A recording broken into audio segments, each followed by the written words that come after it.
फॉर्च्यूनर्स lover के लिए हम लोग ने एक स्पेशल प्रोडक्ट लेकर आया है जो कि उसके तीनों मॉडल में बैठ जाता है।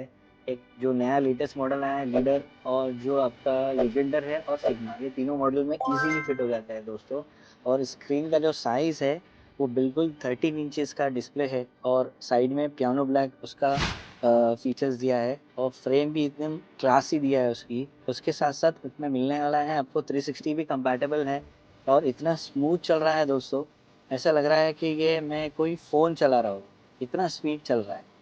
तो सारे चैनल्स और सारे ओटीटी चैनल्स आप देख सकते हो उसमें। और इसके साथ साथ इसके अंदर स्टीयरिंग कंट्रोल भी आपका कंपनी का चलेगा। कोई ऐसी चीज़ नहीं कि जो आपकी नहीं चलेंगी, जितने भी फीचर्स कंपनी से आए हैं वो सारे इसमें वर्क करेंगे। और ये भी प्लग एंड प्ले फिट हुआ है, इसमें कोई हम लोग ने वायरिंग वायरिंग कटिंग नहीं की है, डायरेक्ट प्लग एंड प्ले है।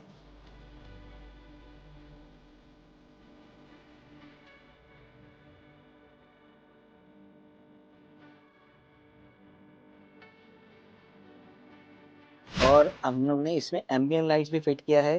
This is also plug and play, इसमें भी कोई वायरिंग कटिंग नहीं किया है। आपको भी इस तरीके का क्वालिटी वर्क कराना है, do visit motor arts Pune.